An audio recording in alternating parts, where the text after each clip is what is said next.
안녕하세요. 매일 새로운 사연을 전하는 읽어주는 사연 라디오입니다. 구독과 좋아요, 많은 공유 부탁드립니다. 오늘의 사연 시작하겠습니다. 안녕하세요. 아들, 딸 하나씩 키우고 있는 30대 주부입니다. 제가 오늘 이렇게 글을 쓰게 된 건 신우와 신우딸 때문이에요. 어디서부터 어떻게 이야기를 해야 할지 모르겠지만 그래도 일단 적어보겠습니다. 두서가 없더라도 양해 부탁드려요. 학교 선후배로 지내던 남편과 본격적으로 연애를 시작한 건 사회생활을 시작하고 얼마 지나지 않아서였어요. 당시 제 나이 26, 남편 나이 28이었고 남편이 먼저 저에게 한번 진지하게 사귀어보지 않겠냐고 다가왔지요. 그전까지는 그저 좋은 오빠 동생이었는데 하루아침에 갑자기 연애를 하자고 드니 당황스러웠던 게 사실이었지만 저도 남편에게 호감이 없던 것은 아니었거든요. 그리고 사실 남녀 사이에 친구니 좋은 선후배니 그런 게 어디 있겠나 싶어요. 다들 어느 정도 이성적으로 호감이 있으니까 알고 지내는 거 아니겠어요? 아무튼 그렇게 남편과 연애를 시작하고 이후로 4년을 만났습니다. 워낙 알고 지낸 시간이 있다 보니 소위 서로 탐색전을 한다던가 그런 건 별로 없었고요.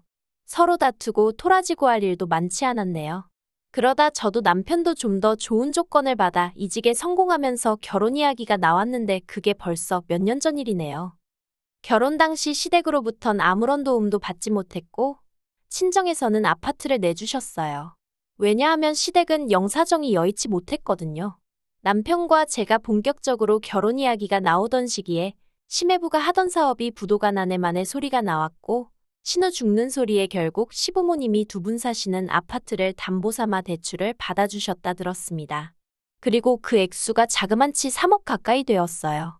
3억이 누군가에게는 별것 아닌 돈일 수도 있었겠지만 평범한 서민인 남편이나 제 입장에서는 정말 큰 돈이었거든요. 아무튼 그래서 시부모님은 당장 원금의 이자 내기도 빠듯한 생활을 이어나가는 와중이셨기에 저희 결혼하니까 좀 도와주세요 소리를 할 수가 없었습니다. 더 솔직히 말하자면 먼저 그래도 단돈 얼마라도 보태주겠다 하셨으면 좋았을 텐데 아예 이런 방구 그런 말씀이 없으셨거든요. 그러니 더욱이 저희 입장에서도 입이 떨어지질 않았지요. 그리고 상황이 그렇다 보니 남편과 제가 모은 돈이 얼마 있었다고 해도 어디 전세로 가기에도 빠듯한 형편이었습니다. 하지만 월세를 살자니 그건 길바닥에 버리는 돈 같아서 도저히 엄두가 안 나더라고요.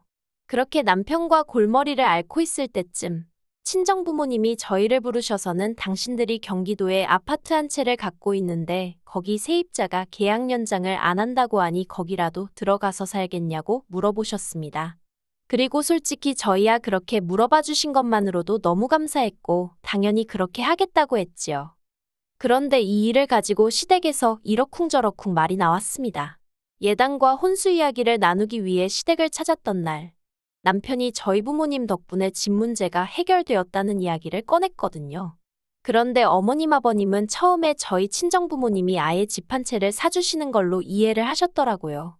그래서 제가 그런 게 아니라 두 분이 갖고 계신 아파트에 당분간 임시로 저희가 들어가 살기로 한 거라고 정정해드렸습니다.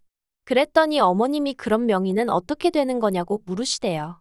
그래서 명의가 바뀌고 그런 것도 없고 저희는 정말 몸만 들어가서 사는 거라고 했어요. 그랬더니 어머님이 한마디로 치사하단 식으로 말씀을 하시는 거예요. 그리고 제 입장에선 솔직히 황당하고 듣기 거북했지요. 그런데 그때 남편이 먼저 나서서 사위랍시고 빈 몸뚱아리로 들어가는데 그만큼 배려해 주신 것만 해도 감사한 일 아니냐면서 어머님께 화를 내더라고요. 그러자 아버님이 남편더러 부모한테 말하는 싸가지가 어쩌고 하셨는데 뭐 솔직히 저는 어떻게 들릴진 모르겠지만 그런 남편이 든든하게 느껴지대요. 아무튼 그렇게 신혼살림을 차리고 이후로 저희 정말 악착같이 살았습니다. 비록 좋은 직장을 다니고는 있었지만 그렇다고 다른 부부들처럼 해마다 해외여행을 간다던가 그런 것도 해본 적 없어요. 물론 속으론 저도 남들처럼 해외여행도 다니고 명품백도 갖고 싶었고 남편하고 같이 비싼 외제차도 끌고 싶었지만요. 하지만 그런 욕구들을 억눌러가며 좀 더 나은 미래를 꿈꾸며 하루하루 열심히 살았네요. 그리고 그런 와중에 아들, 딸을 연년생으로 낳으면서 좀 더 열심히 살아야겠다는 의지를 다지게 되었지요. 그러다 지난해 마침내 서울에 있는 30평대 구축 아파트로 이사를 하게 되었습니다. 친정 부모님의 도움도 있었고 대출도 좀 있었지만 그래도 저희 두 사람의 힘으로 장만한 아파트였기에 감회가 남다르더라고요. 그리고 언제 집들이 할 거냐는 시부모님의 성화에 이사한 지 한 달도 되지 않아 집들이를 하게 되었어요. 시부모님과 신우네 가족을 불러서 말이지요. 신우는 집에 들어오는 순간부터 집 좋다는 소리를 여러 번 했는데 그건 신우네는 결국 심해부가 사업을 망하면서 월세를 전전하고 있었기 때문입니다. 그리고 그런 사정을 뻔히 알았던 저희였기에 웬만하면 솔직히 집들이도 하고 싶지 않았어요. 신우가 어떻게 받아들일지도 모르겠고 나름대로 조심스러웠던 거지요. 그런데 다행히 신우는 시샘을 하는 것 같진 않았고 그저 저희의 상황을 무척이나 부러워하는 눈치였어요. 그리고 그런 신우에게 저도 어떻게 반응해주는 게 좋을지 몰라서 적당히 웃어넘겼고요. 그리고 이후로도 신우는 종종 저희 집에 놀러 오면 안 되냐고 물어왔습니다. 신우네 딸이 10살이었는데 저희 애들을 너무 보고 싶어 한다면서 말이에요. 솔직히 저희 애들은 시조카에 비하면 한참 어리기도 했고 막상 시조카가 오면 저희 애들하고 사이좋게 노는 편도 아니라 내키지 않았지만 한편으론 애가 지 집이 얼마나 답답하면 우리 집에라도 오고 싶어 할까 싶어서 몇 번 그러라 했습니다. 그런데 그게 지금 생각해보면 화근이라면 화근이었네요. 처음엔 한 달에 한 번 올 때도 미안한 기색을 보이던 신우가 저희가 이사하고 반년쯤 지났을 무렵에는 나 좀 이따 가도 되지? 하고 30분 만에 나타날 만큼 미안한 기색은커녕 무슨 어디 동네 슈퍼마켓 뜨나들듯 오가기 시작했으니까요. 참고로 신우네 집하고 저희 집은 걸어서 20분도 걸리지 않는 거리였는데 그건 어쩔 수가 없는 상황 때문이었습니다. 저희가 사는 동네가 그나마 서울에서 집값이 저렴한 지역 중 한 곳이었고 직장에서도 멀지 않았거든요.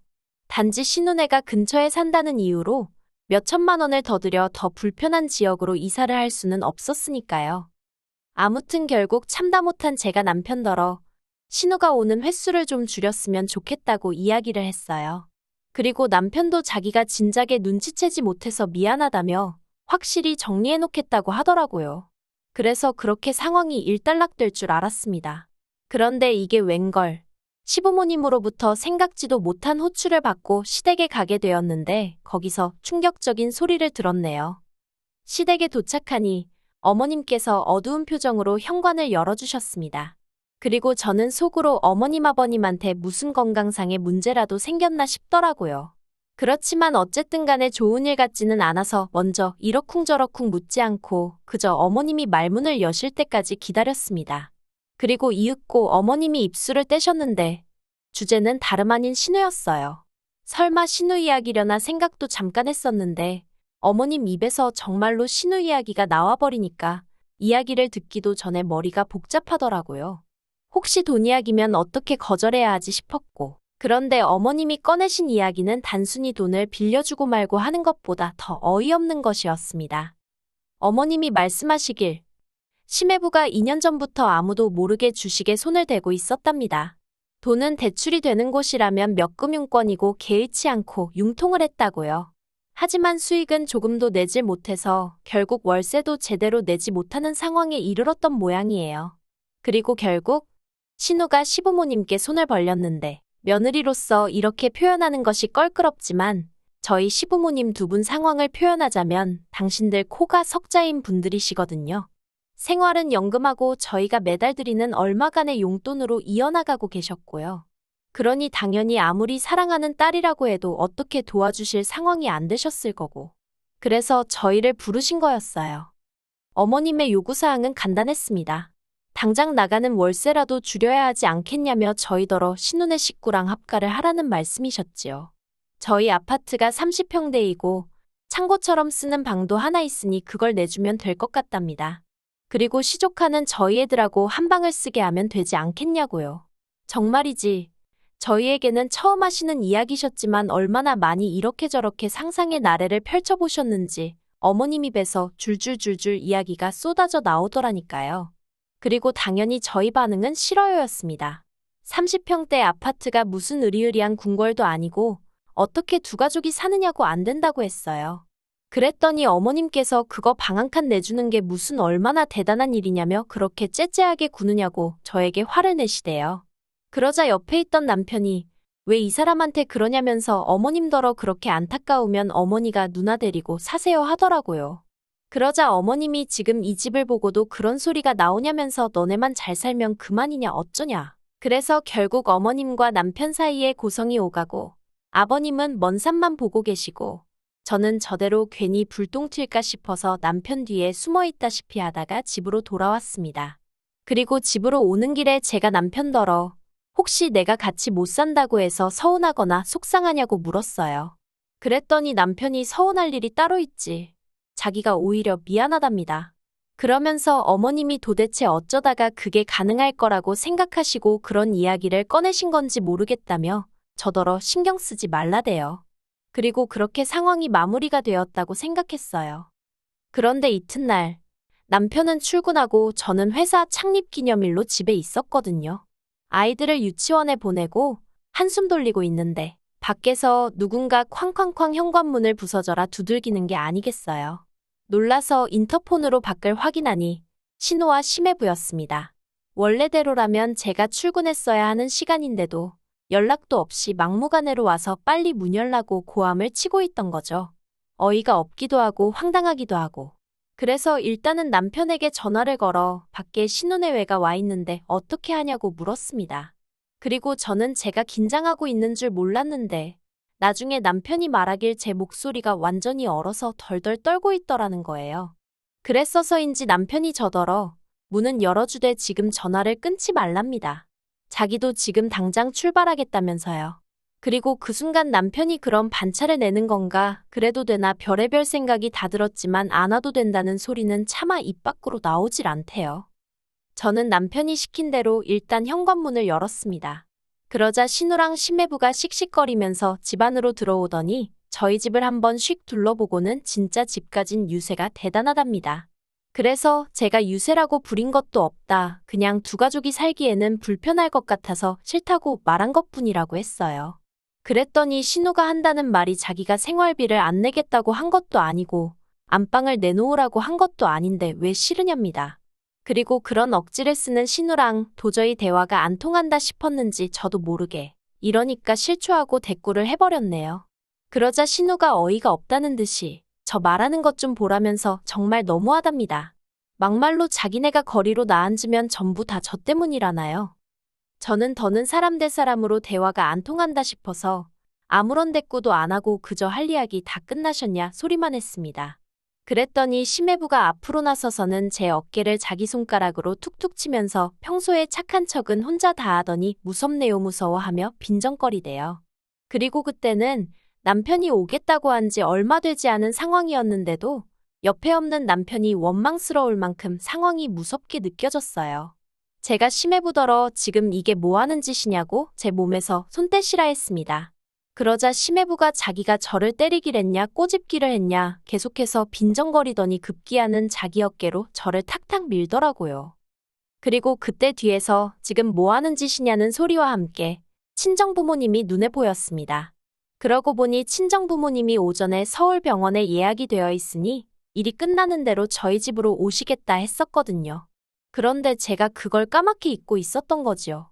친정아버지가 저를 확 잡아 끄시더니 심해부더러 지금 이것도 다 폭행인 거 모르냐면서 친정어머니더러 저 데리고 병원 가서 진단서 끊어오라고 하시는 거예요. 그리고는 경찰도 부르라고요. 그러자 순식간에 집안이 아수라장이 되었고 그때 남편이 헉헉거리며 저기서 뛰어오는 게 보였어요. 저도 모르게 반가운 마음에 여보하고 부르는데 순간 눈물이 왈칵 나서는 친정어머니가 남편더러 지금 이게 무슨 일이냐면서 어쩌면 저렇게 경우들이 없냐고 이대로 가만히 못 넘어간다고 크게 화를 내셨습니다. 그리고 그제서야 신우가 상황이 자기들한테 불리하단 걸 깨달은 건지 그런 게 아니라며 말도 안 되는 변명을 하기 시작했는데 저희 친정부모님은 물론이고 저나 남편도 그걸 귀담아 들을 리가 없었지요. 남편이 신우더러 가만 안 두겠다면서 기어이 여기까지 와서 행패냐고 악을 썼어요. 그리고 저희 친정부모님도 남편더러 사돈이고 뭐고 이대로는 못 넘어간다며 법적인 조치는 다 취하겠다 하시대요. 참고로 저희 친척 중엔 아주 유명하진 않아도 변호사도 있고 경찰도 있었거든요. 그리고 저희 친정아버지는 말씀하신 대로 신혼예외를 폭행으로 고소하셨습니다. 그리고 제가 이기면 저희 쪽 변호사 비용까지 자기가 다 물어야 한다는 사실을 안 신우가 그제서야 저한테 미안하다며 자기가 순간 눈이 돌아갔었다며 사과를 하고 난리더군요. 그런데 남편이 봐주지 말랍니다. 사람이 순해 보이니까 아주 헛개비로 보고 덤빈 거 아니겠냐면서 끝장을 봐야 정신 차린다고요. 그리고 저는 고민 끝에 남편 뜻에 따르기로 했어요. 착한 줄 알았는데 어쩌고 그 소리 들을 때 정말 기분이 너무 나빴거든요. 그리고 말한 대로 저는 안 착한 사람이니까 굳이 자비를 베풀 필요가 있겠나 싶대요. 그리고 이 일로 시부모님은 남편더러 괘씸한 놈이니 아주 부모 형제도 몰라보는 망나니니 뭐니 온갖 악담을 퍼부으셨고 그걸로도 분이 안 풀리셨는지 영 끊고 살자셨습니다. 당신들 죽었다는 소리가 들려도 아는 채도 말라면서요. 그런데 남편이 덤덤하게 알겠다는 말 한마디만 하더라고요. 저한테 자세히 말은 안 해도 자기도 그간 시부모님께 맺힌 게 많았던 모양이 돼요. 그리고 제가 생각하기에 제가 여기서 해야 할 일은 그저 그런 남편 옆에서 묵묵히 자리를 지켜주고 고마움을 표현하는 일뿐인 것 같습니다. 남편이 누구보다 저와 아이들을 제일 우선으로 생각해주는 사람이라 다행이다 싶을 뿐이에요. 긴 이야기 들어주셔서 감사합니다. 오늘의 사연은 여기까지입니다. 구독과 좋아요, 알람 설정해주시면 앞으로 더 좋은 사연으로 찾아오겠습니다. 감사합니다.